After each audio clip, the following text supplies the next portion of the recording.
យើងឈ្មោះជាមីងយូឪពុកខ្ញុំមានកូនស្រី17នាក់ខ្ញុំទៅតែអាយុ16ឆ្នាំបងប្អូនយើងសុទ្ធតែជាស្រីក្រមុំដែលមានទុកប្រសើរល្បីល្បាញបំផុតក្នុងវិទ្យាល័យខំប្រឹងហាត់រៀនសិល្បៈទាំង4តាមការចង់បានរបស់ជីដូនចំណែកខ្ញុំវិញគឺជាមនុស្សតែប្រយោជន៍លេខ1ក្នុងគោលការណ៍ជីវិតខ្ញុំមានតែមួយគត់គឺពុតឆ្នាំដេកដេកមិនបំពេញតាមការរំពឹងទុករបស់អ្នកដទៃមិនចេះជួយជីវិតខ្លួនឯងអាពងគេឲ្យថ្ងៃនេះសេចក្តីសុខគឺជារបស់ឯងហើយ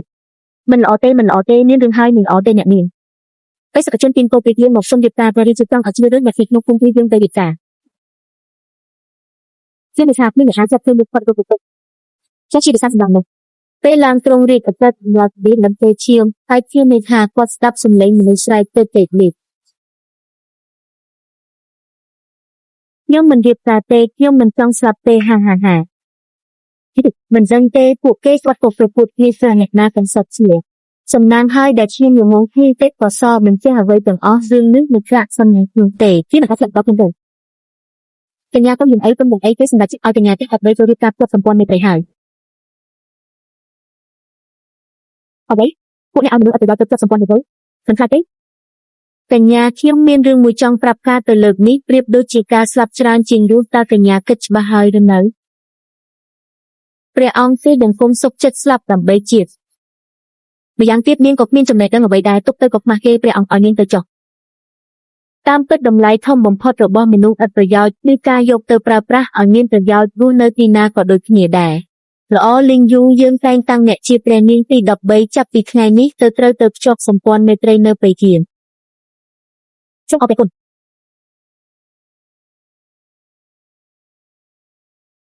ខ្ញុំយល់តើក្នុងបណ្ដាការរបស់ខ្ញុំអាចបន្ថែមដងសន្ទុះទី1នឹងតាមភ្លើងតើសួរបានដែរឬទេថាខ្ញុំទៅអ្នកបងស្រីរៀបការជាមួយអ្នកមានតែខ្ញុំមានត្រឹមតែវ៉ាលីប៉ុន្មាននេះគាត់មិនទាំងឲ្យការងារនឹងខ្លាំត្រីមកខ្ញុំផងឪពុកបានពេកព្រះនាង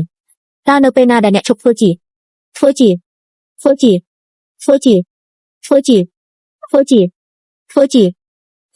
មិនអីទេគិតមើលទៅបើគាត់ចង់សម្លាប់ខ្ញុំទោះបីជាខ្ញុំស្លាប់ក៏ខ្ញុំស្រូវតែសម្លាប់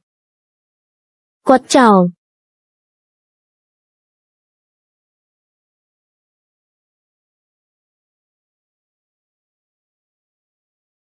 ទេប៉ុន្តែខ្ញុំបានប្រាប់អ្នកថាខ្ញុំកំពុងលោកអ្នកមានឋានៈនោះមកជួយរកឲ្យខ្ញុំគ្រាន់តែចង់រស់នៅដោយសុខខ្លួនទៀតក៏អត់ជានឹងស្ថិតស្ថេរដល់100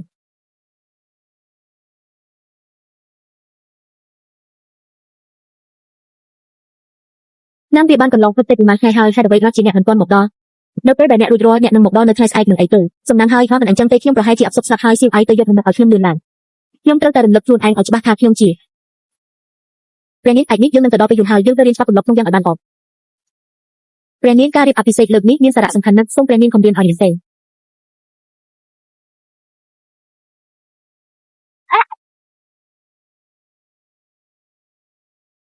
សូមថ្វាយបង្គំទ្រង់មានព្រះជន្មាយុយឺនយឺននាងសូមថ្វាយបង្គំទ្រង់សូមឲ្យទ្រង់មានព្រះជន្មាយុយឺនយូរខ្ញុំចេះហើយគ្រាន់តែគិតថាវាពិបាកពេកថាដើម្បីត្រូវខាងពេកលេងមិនបាននេះខ្ញុំសណ្ដែកខៀវនេះគេយកមកដែរយ៉ាអ្នកពិតជាយកចិត្តខ្ញុំមែនព្រះនាងបើព្រះនាងសាកល្បងអានសៀវភៅទាំងនេះពេលកំពុងញ៉ាំនំវាអាចនឹងមានប្រយោជន៍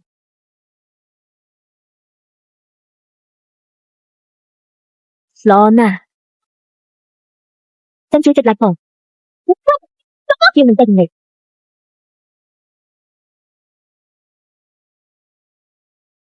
សៀនយ៉ាកុំយំអីខ្ញុំដឹងថាអ្នកបារម្ភពីខ្ញុំតែបើគ្មានសមត្ថភាពផ្លាស់ប្ដូរអ្វីបានក៏ត្រូវតែព្រមទទួលយកវាទៅជីវិតមនុស្សមានតែប៉ុន្មានគ្រប់វត្តប៉ុណ្ណោះសំខាន់គឺទៅសប្បាយរីករាយសូមជួយឧបត្ថម្ភដល់កម្មវិធីនេះចឹងនឹងរៀន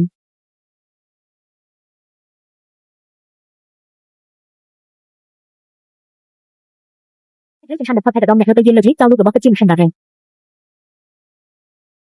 មើលទៅដូចជាព្រះមហារាជថ្មីរបស់យើងណាស់មិនដឹងថាអាចរស់បានប្រមាណថ្ងៃទេគឺថាម្សិលមិញនេះព្រះរាជាបានសម្លាប់មនុស្សជាង10នាក់ទៀតដាក់សុទ្ធនៅដាក់តាំងនៅមុខទីព្រះបរមរាជវាំងនៅឡើយខ្ញុំក៏ហើយហើយអ្វីទៅខ្ញុំមិនបាននិយាយហើយថាខ្ញុំតែគាត់ជានឹងរស់បានអនុបានយូរឆ្នាំ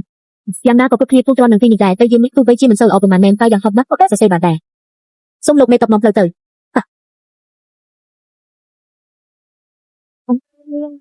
ពួកអ្នកកំពុងតែបន្ថែមបន្ទុកលើខ្ញុំទៀតហើយខ្ញុំគិតពីឆ្អែតខ្លាំងណាស់ល្អណាស់ខ្ញុំចង់ញ៉ាំសាច់ទា ហត់ហើយគ្រៀមទៀតនេះមិនមែនជាពិធីរៀបការទេនេះជាទិញមន្តរាយមិនដឹងថា stick ខូខើនៅពេលយូរថ្ងៃនេះមកទៀតឬអត់មិនដឹងទេខ្ញុំនឹងទៅកាន់គ្នាខ្ញុំញ៉ាំបាយដល់ហើយ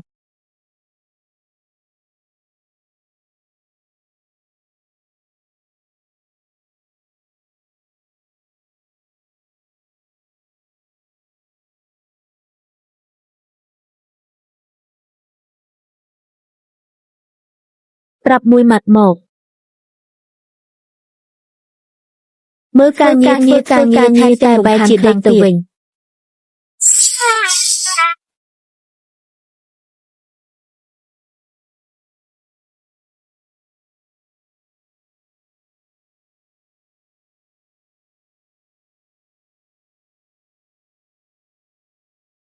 នេះ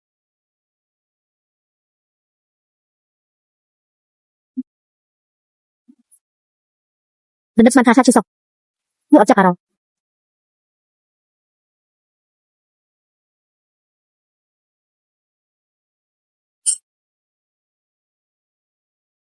ព្រឹកព្រលឹមមិនដេកមកអង្គុយមើលគេដេកតើមានគោលបំណងអ្វី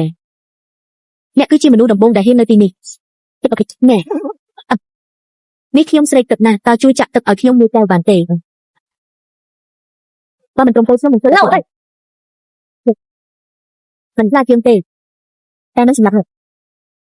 ហើយអ្វីខ្ញុំត្រូវខ្លាចអ្នកបើខ្លាចអ្នកខ្ញុំមិនអាចត្រឡប់ទៅអគារវិញបានបើខ្លាចអ្នកខ្ញុំនៅតែត្រូវធ្វើជាមហេសីបើខ្លាចអ្នកខ្ញុំនឹងទទួលបានការហៅទាំងខ្លួនរបស់ខ្ញុំការភ័យខ្លាចគឺជាអារម្មណ៍ដែលគ្មានប្រយោជន៍បំផុតនៅលើโลกនេះវាគ្រាន់តែធ្វើឲ្យអ្នកញ៉ាំមកងវិញមនុស្ស